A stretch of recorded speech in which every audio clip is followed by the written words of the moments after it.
Perkenalkan, nama saya Evni Kristina Hutauruk. Saya mahasiswa Prodi Akuntansi yang sedang mengambil mata kuliah Analisa Laporan Keuangan yang dibina oleh Bapak Zul Asmi. Di sini saya akan menjelaskan tentang cara menganalisa analisis common size. Yang pertama, saya akan menjelaskan apa itu common size. Common size itu adalah analisis perbandingan, bisa juga disebut dengan analisis perbandingan. Jadi, analisis perbandingan ini adalah analisis yang menggunakan metode vertikal dalam melakukan analisisnya dengan tujuan untuk memperoleh gambaran tentang komposisi dan proporsi investasi pada setiap jenis aktivanya, struktur modal dan pendanaan, serta distribusi hasil penjualan pada biaya dan laba. Jadi, maksud dari common size ini adalah informasi hasil analisisnya ini bermanfaat untuk menilai tepat atau tidaknya kebijakan yang saya sebutkan tadi seperti operasi, investasi, dan pendanaannya, tepat atau tidak kebijakannya ini yang diambil oleh perusahaannya pada masa lalunya, serta kemudian pengaruhnya terhadap posisi dan kinerja keuangan di masa yang akan datang. Jadi, intinya di sini dia akan membandingkan antara analisis yang masa lalu dengan yang akan masa datang. Seperti itu. Kemudian saya di sini akan menjelaskan di sini di atas ini saya akan buat ada tabel analisis common size. Di sini ada pos neraca, kemudian tahun 2019-nya, 2018, kemudian ada persen 2019-nya, kemudian ada persen 2018-nya. Terus di sini saya akan menjelaskan yang pertama apa-apa aja yang akan dimasukkan akun ke dalam tabel analisis common size ini. Yang pertama, akun yang kita akan masukkan adalah ada itu aset lancar. Aset lancar itu ada akun-akunnya seperti kas, tarakas, piutang, dan seperti yang ada di laporan keuangannya. Terus aset lancar, yang kedua aset tidak lancar, yang ketiga ada liabilitas dan ekuitas. Liabilitasnya itu nanti ada liabilitas jangka panjang dan jangka pendeknya, seperti itu.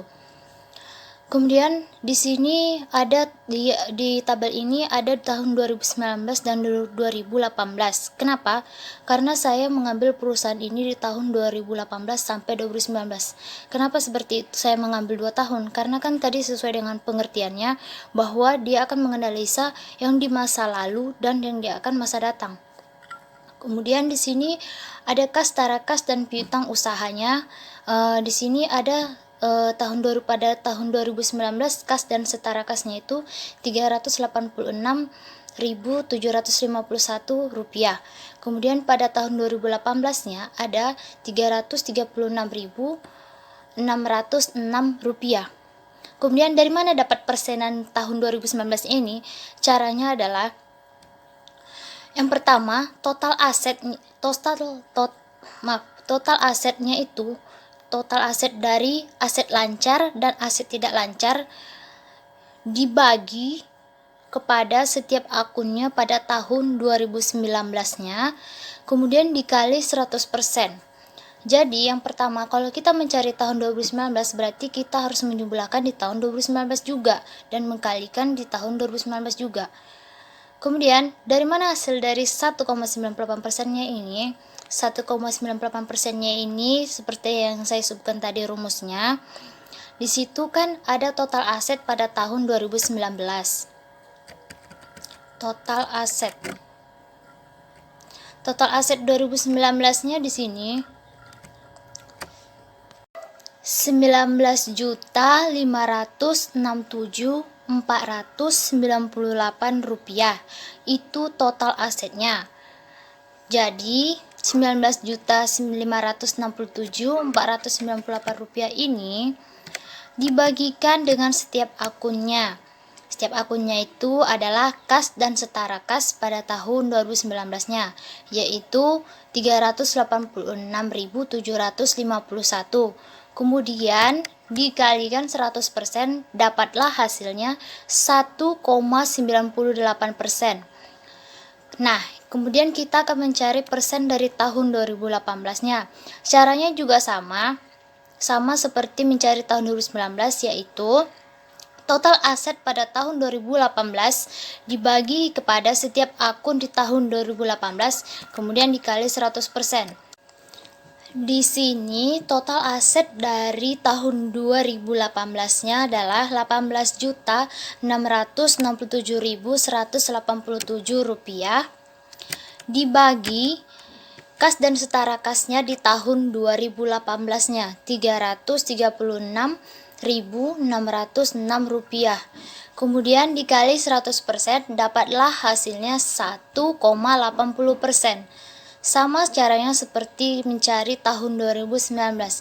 Yang membedakannya itu adalah kita hanya fokus pada tahun 2019, dan 2018 juga. Begitulah contoh cara mencari persenan dari tahun 2019 dan 2018. Dan begitu juga seterusnya nanti jika mencari dari aset tidak lancar, liabilitas, dan keekuitasnya. Di situ kita nanti akan mencarinya juga dan mentotalkan hasil dari ekuitasnya, dan kita juga mentotalkan hasil dari persenannya. Jadi dari laporan keuangan dan laporan laba rugi yang saya jelaskan tadi, dapat disimpulkan bahwa dari sisi laporan posisi keuangan pada tahun 2018-nya itu masih banyak akun yang mengalami penurunan nilai.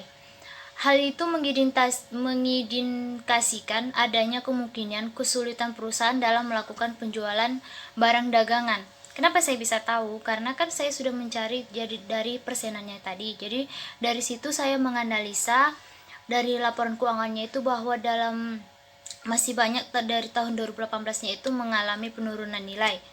Kemudian dari sisi laporan laba rugi serta absolut maupun relatif perusahaan itu mengalami penurunan laba dari tahun 2018 ke tahun 2019 sebesar 0,4%. Jadi dari dua perbandingan tahun 2018 sampai 2019 itu dia mengalami penurunan laba sebesar 0,4%. Baiklah, sekian dari penjelasan saya tentang menganalisa dari analisis common size.